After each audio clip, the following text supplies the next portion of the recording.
Não te maravilhes de haver dito: necessário vos é nascer de novo. Jesus, João, capítulo 3, versículo 7. A palavra de Jesus a Nicodemos foi suficientemente clara. Desviá-la para interpretações descabidas pode ser compreensível no sacerdócio organizado, atento às injunções da luta humana, mas nunca nos espíritos amantes da verdade legítima. A reencarnação é lei universal. Sem ela, a existência terrena representaria turbilhão de desordem e injustiça. À luz de seus esclarecimentos, entendemos todos os fenômenos dolorosos do caminho. O homem ainda não percebeu toda a extensão da misericórdia divina nos processos de resgate e reajustamento. Entre os homens, o criminoso é enviado a penas cruéis, seja pela condenação à morte ou aos sofrimentos prolongados. A providência, todavia, corrige amando. Não encaminha os réus a prisões infectas e úmidas. Determina somente que os comparsas de dramas nefastos troquem a vestimenta carnal e voltem ao palco da atividade humana, de modo a se redimirem uns à frente dos outros. Para a sabedoria magnânima, nem sempre o que errou é um celerado, como nem sempre a vítima é pura e sincera. Deus não vê apenas a maldade que surge à superfície do escândalo. Conhece o mecanismo sombrio de todas as circunstâncias que provocaram um crime. O algoz integral, como a vítima integral, são desconhecidos do homem. O pai, contudo, identifica as necessidades de seus filhos e reúne-os, periodicamente, pelos laços de sangue ou na rede dos compromissos edificantes, a fim de que aprendam a lei do amor entre as dificuldades e as dores do destino, com a bênção de temporário esquecimento. Emmanuel. Bom, mais um dia do nosso trabalho, do nosso estudo, o Evangelho por Emmanuel, esse projeto de estudo do CEPAC. Hoje a gente ainda está no livro Caminho, Verdade e Vida, capítulo 110. O texto é Vidas Sucessivas. Esse texto foi escrito a partir de um versículo do Evangelho de João, naquela passagem de quando Nicodemos foi procurar Jesus, reconhecendo nele o mestre que fazia coisas que só poderiam ser feitas por quem vinha em nome de Deus, então reconhecendo tudo aquilo. E foi naquele momento que Jesus disse, né? Não te maravilhes de te haver dito, necessário vos é nascer de novo. E aquela dúvida do Nicodemos, como é que eu vou nascer de novo, voltar para o ventre? E nós conhecemos essa passagem. Mas aí o Emmanuel pega essa passagem, pega especificamente esse versículo, não te maravilhes de te haver dito, necessário vos é nascer de novo. É esse nascer de novo que Emmanuel vai comentar nesse texto. E ele põe o título, Vidas Sucessivas. Então ele vai comentar o nascer de novo, que deu o título de Vidas Sucessivas, e ele vai fazer comentários sobre reencarnação. Sem trazer conceitos, sem trazer definições, mas trazendo reflexões sobre a reencarnação. Porque, na verdade, reflexão não é questão... reencarnação não é uma mera questão de religião. Reencarnação é uma questão de conhecimento de princípios da lei divina. E o próprio Kardec diz, em comentário do Livro dos Espíritos, que reencarnação a razão compreende e os espíritos ensinam. Então nós que temos esse estudo, por exemplo, que é ensinamento dos espíritos, que são ensinamentos do Espírito Emmanuel, comentando passagens do Evangelho. E esse texto é bem isso, e Emmanuel começa o texto. A palavra de Jesus a Nicodemos é suficientemente clara, né? Toda vez que alguém vai falar de reencarnação, dentro do Evangelho, do Novo Testamento, eles usam essa passagem do Nicodemos, usam passagem de Lázaro, do retorno de Lázaro à vida, e a gente vai usar tudo isso hoje aqui com base nas palavras do Emmanuel, não nas nossas. Então Emmanuel diz que a palavra de Jesus a Nicodemos foi suficientemente clara com respeito à reencarnação, com respeito às vidas sucessivas. Mas aí, olha, desviá-la para interpretações descabidas pode ser compreensível no sacerdócio organizado, atento às lutas humanas, mas nunca nos espíritos amantes da verdade legítima. Quanto tempo esse sacerdócio organizado trouxe interpretações diferentes, tirando a compreensão da reencarnação? Porque tinham interesses, o que o Emmanuel está dizendo, desviar essa interpretação de Nicodemos da reencarnação, das vidas sucessivas, para interpretações descabidas que a gente viu aí ao longo da história, cada interpretação maluca, para tirar a reencarnação, para tirar as vidas sucessivas, porque não era conveniente para esse sacerdócio organizado. Essas interpretações descabidas pode ser compreensível para esse sacerdócio organizado, porque tem interesses nas injunções da luta humana, porque tem interesses nas questões humanas. Que interesses? Interesses religiosos, interesses na fé humana, interesses no poder, e uma série de outras coisas das injunções humanas. Mas nos espíritos amantes da verdade legítima, não. Então Emmanuel traz primeiro essa coisa. Todos os conceitos religiosos que aproveitam essas passagens e tiram dessas passagens essa reencarnação que fica tão clara, ele está fazendo isso com algumas intenções humanas. E não é o caso daqueles que querem e que são amantes dessa verdade legítima, que é essa verdade espiritual. Aí Emmanuel diz, olha, a reencarnação é lei universal. A reencarnação é lei universal. Então não é questão de fé, ela não vale para quem acredita. Ela vale para todo mundo. Se é lei universal, não é questão dos adeptos da doutrina espírita ou de outras doutrinas que são reencarnacionistas, não vale só para elas. A reencarnação, sendo lei universal, ela é uma lei universal que vale para todos. É como se fosse a lei da gravidade não valer para uns e não valer para outros. A lei de ação e reação valer para uns e não valer para outros, né? É uma lei universal. E Emmanuel começa a dizer que sem a reencarnação, a existência humana seria um turbilhão de desordem e de injustiça, difícil de compreender.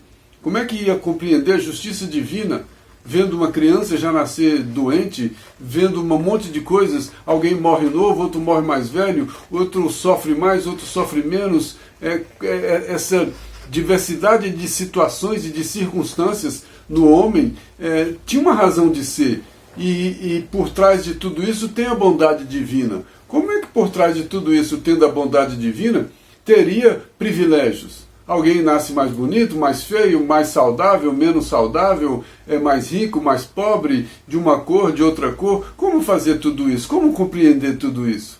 Né? Sem a encarnação fica difícil, é o que ele diz. Virava uma desordem e injustiça. Então Deus não seria justo? À luz de seus esclarecimentos, entendemos todos os fenômenos dolorosos do caminho.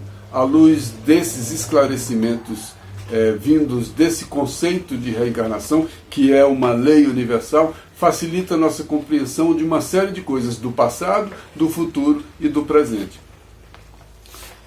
Como Lázaro também já estava sepultado e voltou para a vida, tem um texto do livro também, desse mesmo livro, Caminho, Verdade e Vida, que inclusive está na sequência desse texto do Nicodemos.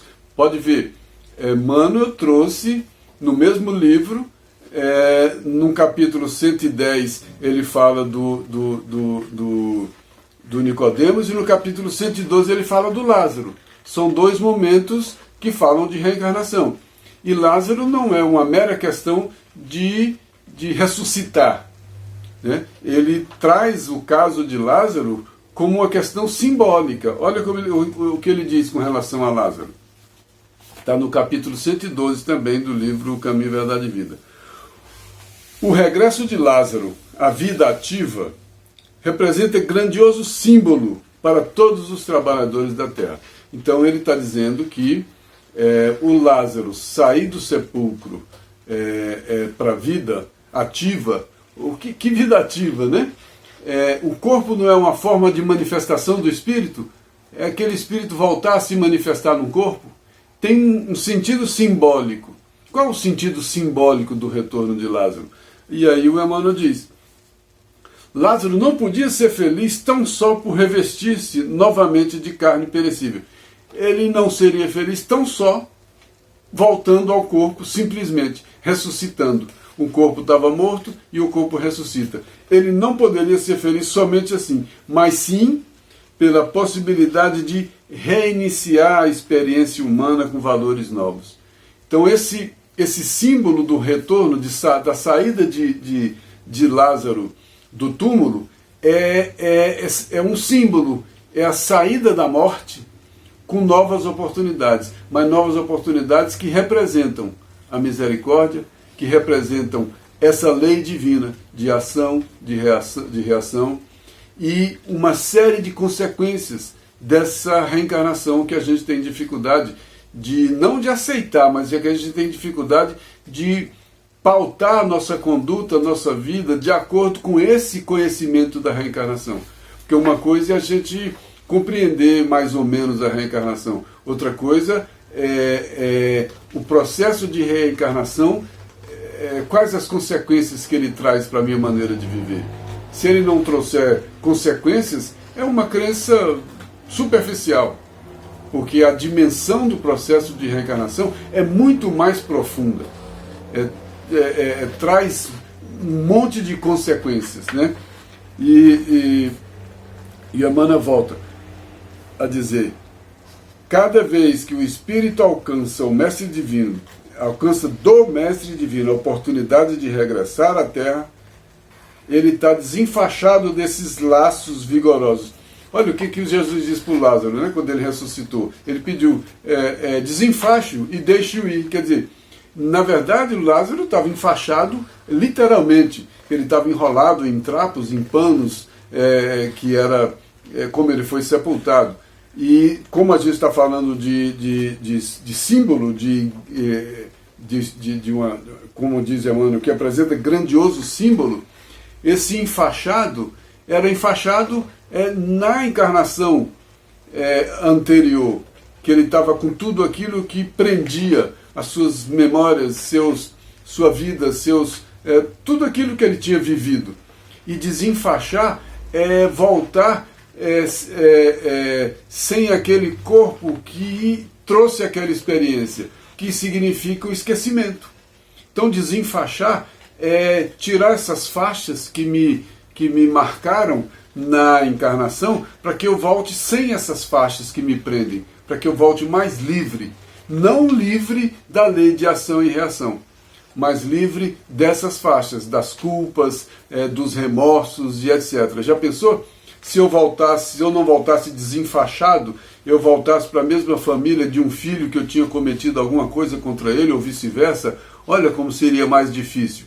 Então a gente vem com esse esquecimento para ficar mais fácil essa oportunidade da misericórdia e da recomposição das almas através desse instituto do amor e do perdão. Emmanuel diz nesse texto de Lázaro: preciosa é a existência de um homem, porque o Cristo lhe permitiu o desligamento dos laços criminosos com o pretérito. Nossa vida é uma cadeia. O espírito é essa cadeia de experiências, interrompidas e retornadas através de cada existência dessa, né?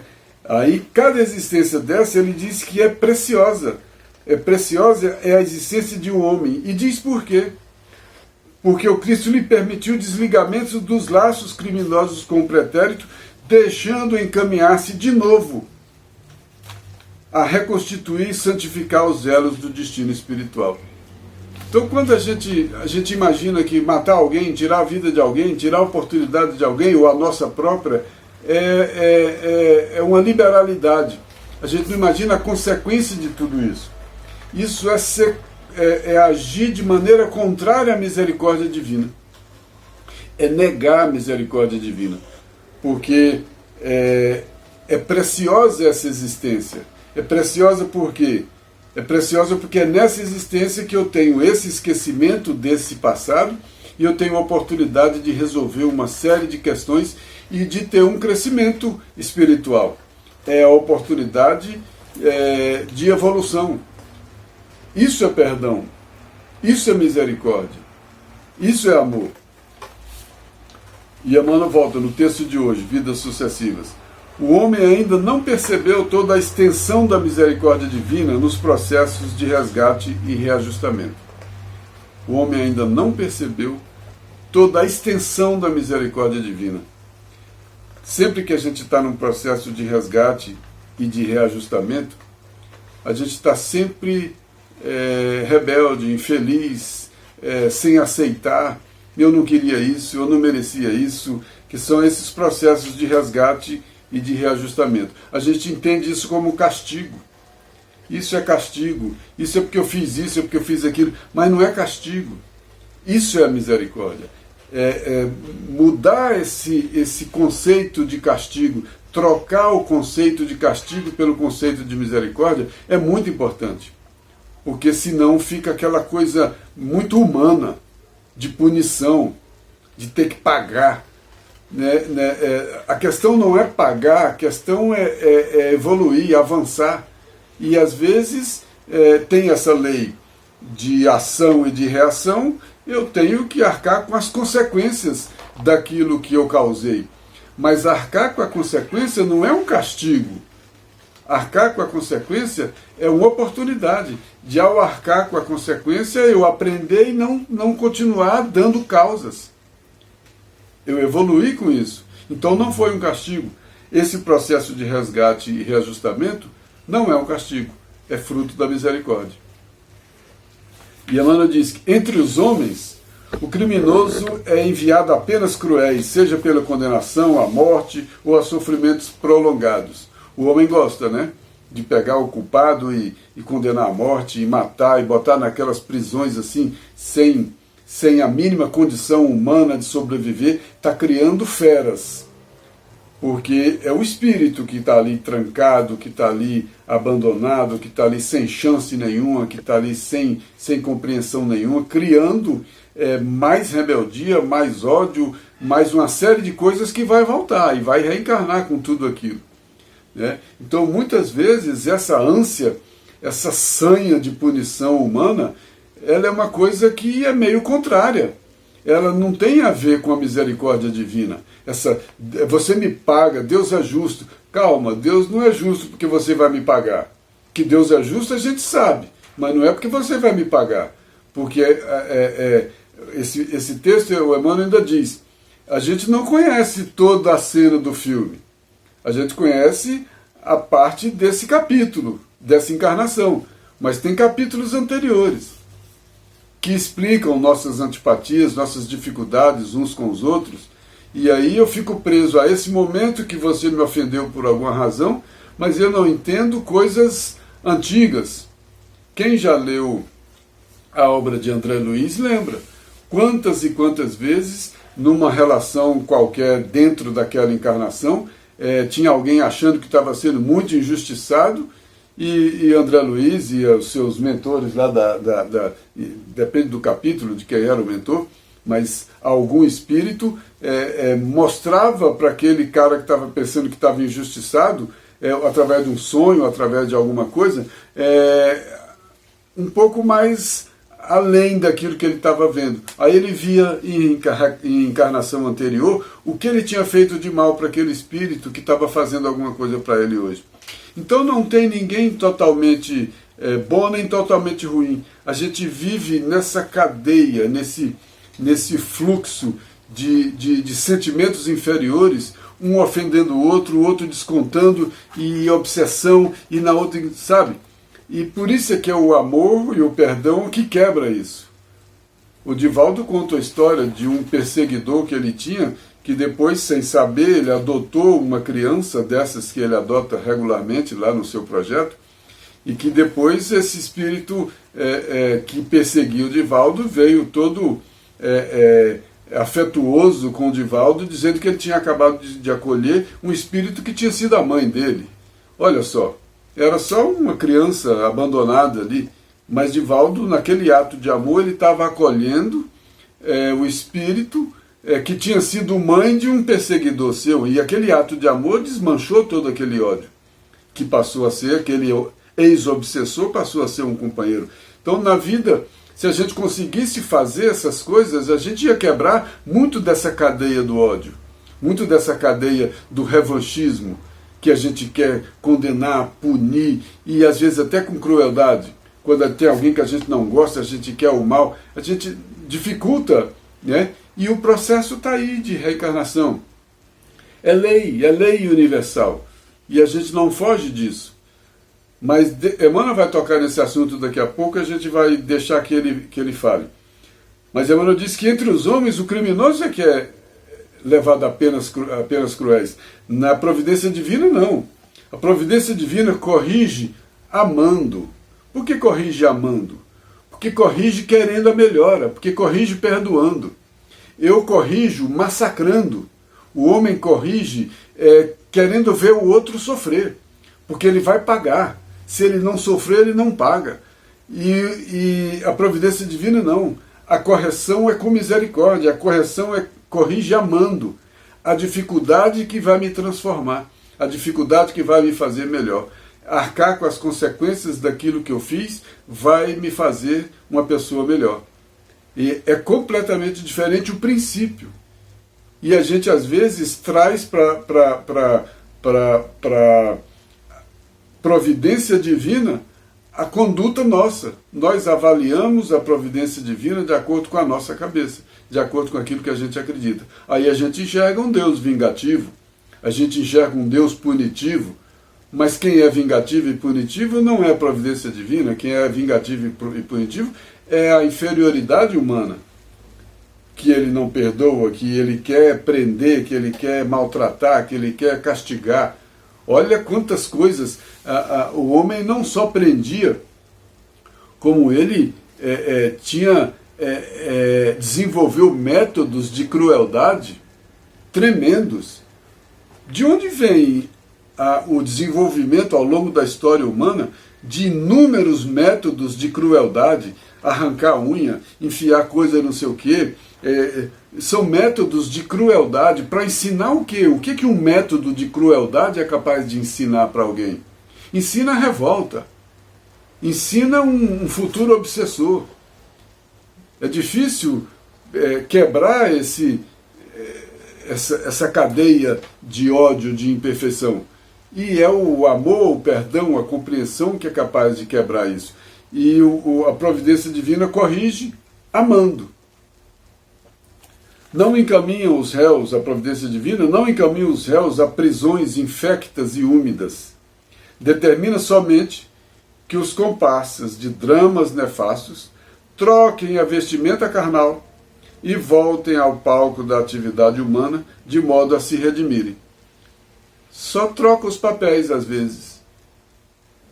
Eu venho de uma outra forma, e não sou eu que vou dizer como é, que tem gente que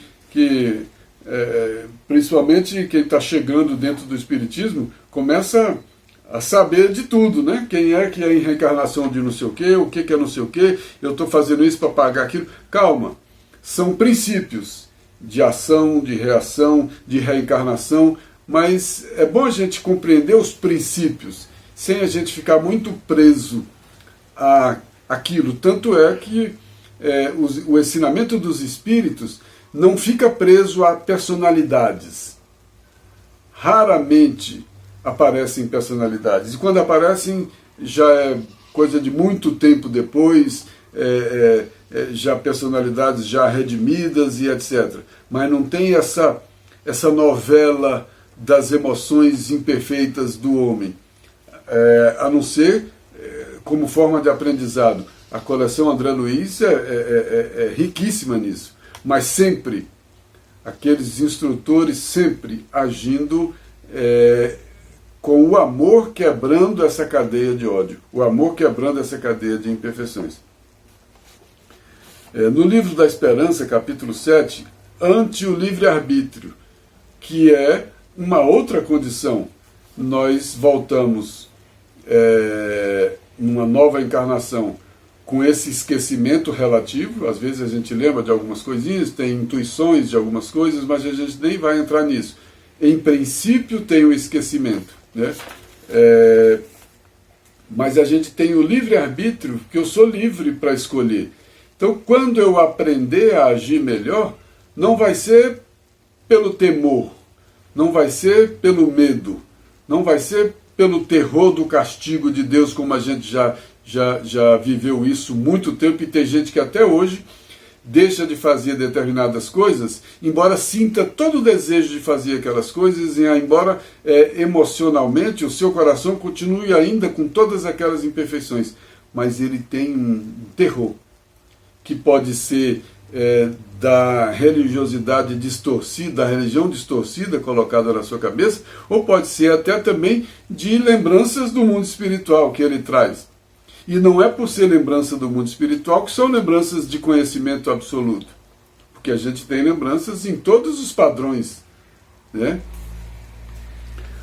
Estudemos os princípios da reencarnação na lei de causa e efeito, à luz da justiça e da misericórdia de Deus.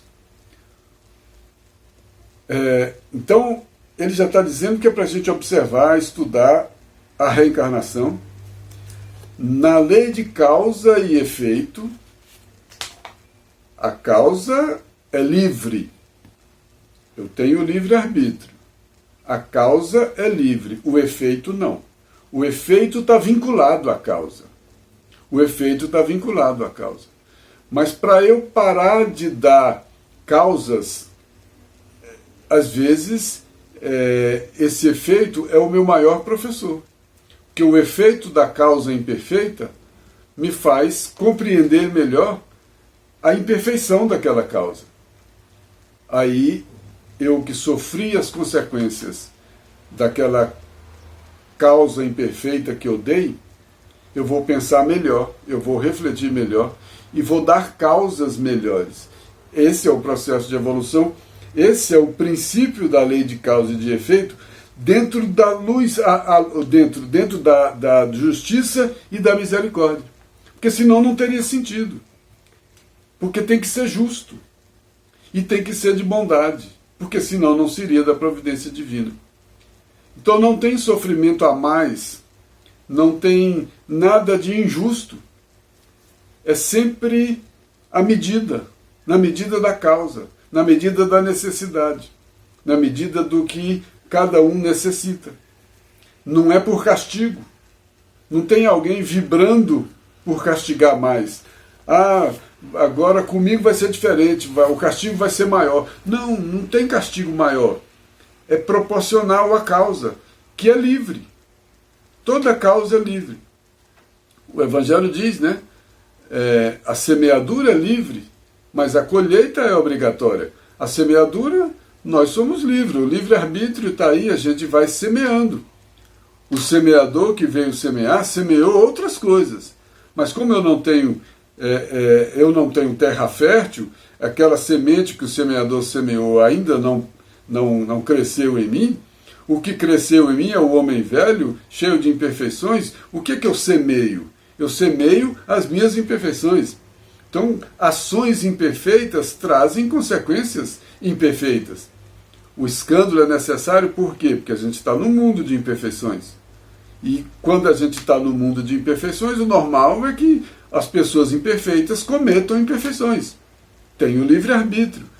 E como as pessoas imperfeitas cometem imperfeições, é normal que essas mesmas pessoas que cometem imperfeições recebam as consequências das imperfeições que eles cometeram. No tempo imediato, no tempo médio, num tempo mais longo, mas é sempre essa lei. Aí não tem privilégio, senão não seria justo. Não vou pedir para me livrar disso ou me livrar daquilo. É isso. Então ele diz, estudemos esses princípios da reencarnação na lei de causa e efeito, à luz da justiça e da misericórdia, e percebamos que mesmo encarcerados agora em constrangimento, em constringentes obrigações, mesmo hoje, sendo esses aflitos, no mundo tereis tribulações, mas tende bom ânimo. É exatamente isso. Imperfeitos vão ter essas obrigações difíceis, vão ter essas condições difíceis, essas consequências difíceis. Quando Jesus curava, ele curava e falava, vá e não peques mais. O que era a doença? Era causa de alguma coisa? Não, a doença era consequência de uma série de coisas.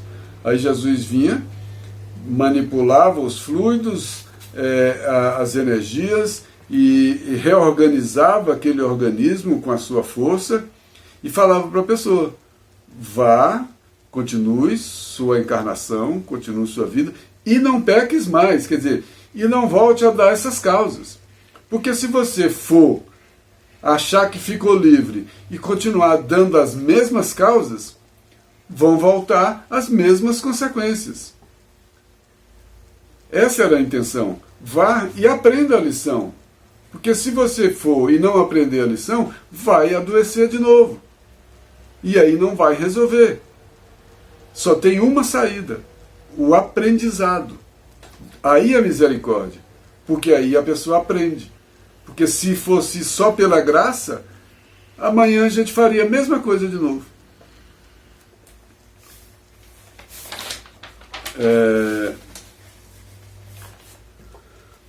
Para a sabedoria divina, nem sempre o que errou é um celerado, como nem sempre a vítima é pura e sincera. É aquilo que a gente estava dizendo, que a gente vê muito na obra de André Luiz. A gente vê um caso concreto, naquele momento da história, naquela encarnação, a gente vê aparentemente uma vítima e um algoz. Aí vem a doutrina espírita, vem essa lei da encarnação, e mostra outra encarnação. Em todas as encarnações anteriores, a gente vê, às vezes, pessoas que vêm há séculos nesse processo de aqui uma faz e a outra recebe. Na outra, a outra faz, a outra recebe. Outra desconta, a outra faz. Tem casos que percorrem séculos de encarnações e encarnações, cada hora um prejudicando o outro, e nesses reencontros que a lei divina proporciona, que a misericórdia divina proporciona, a gente abre mão da oportunidade, nega essa oportunidade, e a raiva vem mais uma vez, as antipatias vêm mais uma vez, e a gente volta ao mesmo processo de antipatia, de briga, de ofensas e de maldades e etc. E continua o mesmo processo. E aí, quem tem o olhar só da encarnação, pode até julgar. Fulano está certo, fulano está errado. Mas quem tem o olhar mais amplo, que atravessa encarnações, vai dizer o quê? Fulano está certo, fulano está errado?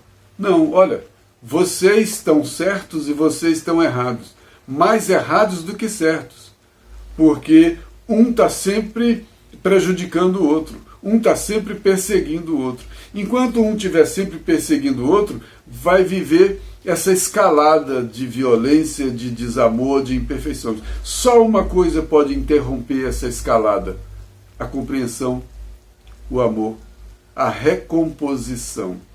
Por isso a gente está no lugar certo, com as pessoas certas e nas circunstâncias certas. Porque tanto os lugares que a gente vive, quanto as pessoas com quem a gente vive, como as circunstâncias que acontecem em nossas vidas, são essas circunstâncias apropriadas, porque elas representam a lei de ação e reação. Elas representam as consequências, mas não consequências de punição. Antes das consequências da punição, ela representa a oportunidade de recomposição. E essa oportunidade de recomposição é a misericórdia da lei divina, que espera todos, o tempo todo, o tempo que for necessário. Se essas pessoas, nós que vivemos uns com os outros, a cada encarnação uma briga diferente, um ataque diferente, a lei divina não marca tempo. Um dia alguém vai cansar. Um dia alguém vai cansar e vai perdoar. E vai interromper essa cadeia de violência. Aí ele diz, para a sabedoria divina, nem sempre o que errou é um acelerado e nem sempre a vítima é pura e sincera. Deus não vê apenas a maldade que surge à superfície do escândalo. Deus não vê só a maldade que surge nesse momento, a superfície desse escândalo que foi o seu erro ou o meu erro. Então Deus não vê somente o erro de agora, porque o erro de agora, na maioria das vezes, é motivado por erros anteriores. Nossos erros, amai-vos uns aos outros, é interromper esse processo. E a reencarnação é a grande oportunidade de interromper esse processo.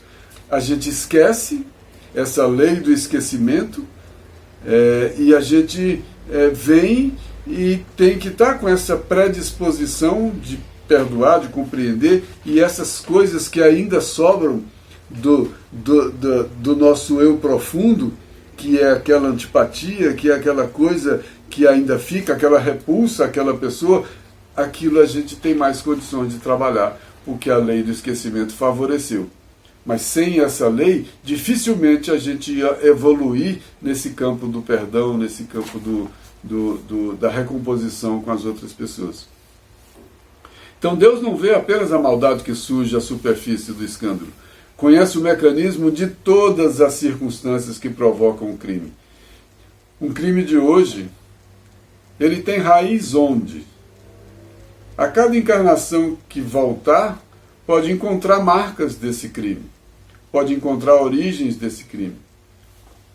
Por isso também, Jesus falava, aproveite enquanto está andando com o seu irmão e se reconcilia com ele. Aproveita a misericórdia dessa encarnação e que nessa encarnação, pela misericórdia divina, a gente está se encontrando no mesmo lugar, no mesmo tempo, na mesma circunstância. Porque nem sempre é assim. Tem desencontros. Tem gente que a gente demora a se reencontrar, porque cada um tem sua circunstância. Cada um tem sua história de espírito, seu livre-arbítrio, suas ações, suas reações necessárias. Né?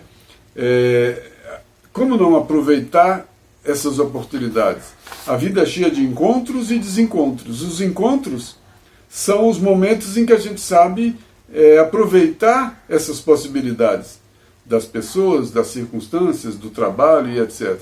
E os desencontros são os momentos em que a gente, mais uma vez, continua nesse processo de raiva, de rancor, de antipatia, e a gente continua esse processo de briga, de desentendimento. E a gente arrasta isso por encarnações e encarnações.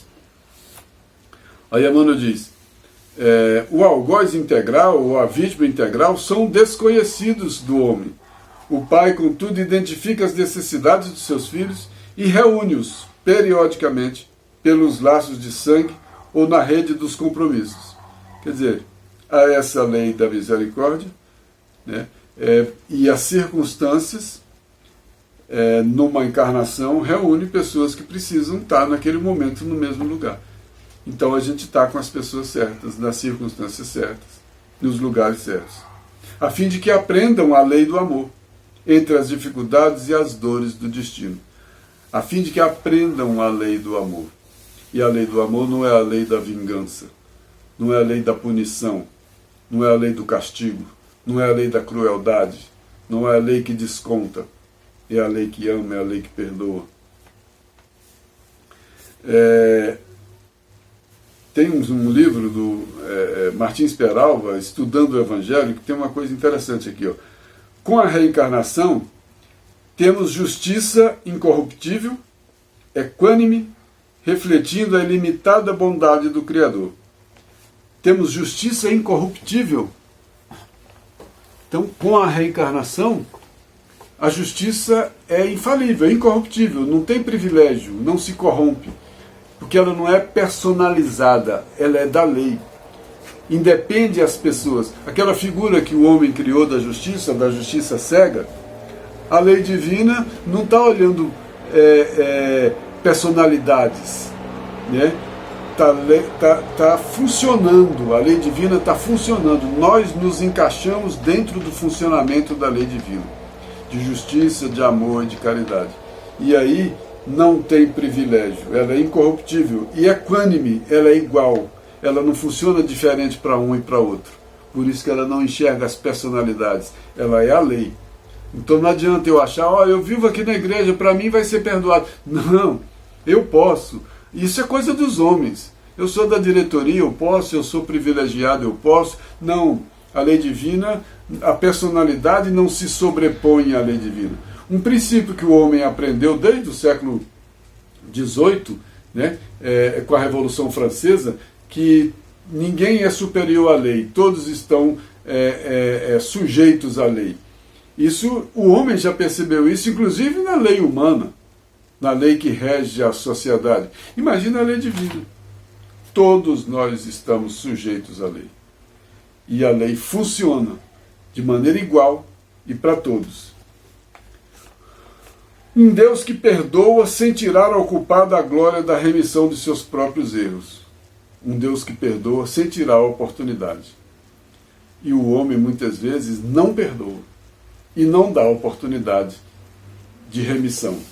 Porque o homem quer condenar, quer descontar, quer ser raivoso. Essa é a diferença fundamental da lei divina para o homem. Que o homem, quando está ferido, ele quer ir à forra, ele quer descontar, ele quer ver o outro sofrer. E a lei divina perdoa sem tirar do culpado a glória da remissão. Está perdoado, só que não está livre das consequências. Perdão está dado, porque não tem, né? Mas as consequências, a lei não vai deixar de ter suas consequências. E também um Deus que perdoa, concedendo ao culpado tantas oportunidades quanto ele necessite. Então é um Deus que perdoa, mas não tira do culpado a possibilidade de se redimir. E esse mesmo Deus que perdoa, esse Deus é a lei divina, né? Não é uma pessoa. E esse mesmo Deus que perdoa, mas que concede ao culpado, a esse que errou, tantas oportunidades quantas ele necessitar. Porque a gente pode continuar errando, continuar errando, continuar errando. A única coisa que a gente tem são as consequências dos erros que a gente continua cometendo. Uma hora a gente cansa, que uma hora a gente cansa de sofrer. A gente cansa de ser, né, aquele ranger de dentes que Jesus veio para dar o caminho. Esse Salvador que deu o caminho não é alguém que salva e livra, não, é alguém que dá o caminho para que a pessoa encontre um processo, encontre um caminho progressivo. Esse caminho do Evangelho, esse caminho de Jesus, é um caminho progressivo, de evolução, é progressivo, mas é mérito, é de cada um de nós. Então não tem privilégio, não tem, todos somos passíveis disso, todos, né? Temos toda a compreensão, todo o tempo, e uma hora a gente vai começando a perceber e vai dando menos causa para consequências desagradáveis. Um Deus que se apresenta, olha, não é no altar e nem no templo exterior. Olha como ele diz, um Deus que se apresenta no altar da nossa consciência. Então a minha igreja está na minha consciência, no altar da minha consciência e no templo do coração. Então esse Deus de verdade, essa lei divina aqui, essa religião aqui, é no altar da consciência. O que tem na consciência? O dever. A consciência é meu ponto de ligação com a lei divina. Quanto mais eu tenho consciência da lei divina, mais eu tenho deveres. Então, o meu ponto de ligação com a lei divina é a consciência. Então, o meu altar é essa consciência. E o templo é o coração. O lugar de fazer prece é ali no coração. Por isso que Jesus falava, se tem alguma coisa contra seu adversário, vai lá, liquida essa coisa antes de vir fazer a prece. Porque essa prece com o altar contaminado pelo ódio é difícil. E a gente faz isso. Ainda fala que Deus vai vingar porque Deus é justo. Um Deus que se apresenta no altar de nossa consciência e no templo do nosso coração como um Pai misericordioso e justo, que oferece a todos os seus filhos os mesmos ensejos de redenção através das vidas sucessivas, que oferece a todos os seus filhos, indistintamente, a todos, e quanto tempo eles necessitarem. Vão indo, até o filho pródigo cansar. Quando ele cansar, ele cai em si e volta para a casa do pai. Esse é o princípio do filho pródigo. Ele pode ir, vai indo, dissolutamente, gastando sua herança, gastando o patrimônio, gastando os talentos, vai gastando. Uma hora cansa, cai em si e volta para a casa do pai.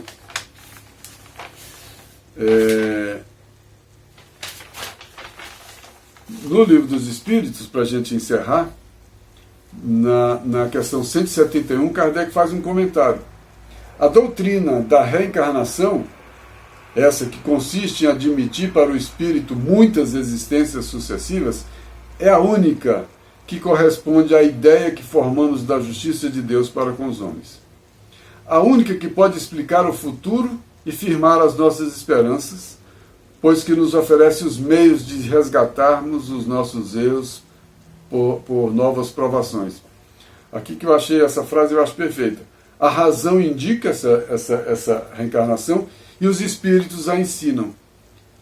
Se a razão não compreendesse, teria algum descompasso com o ensinamento dos espíritos, de algum lado, né? Então, a fé raciocinada, a razão compreende, porque ela me faz entender um monte de coisas que para mim não cabiam, era injustiça.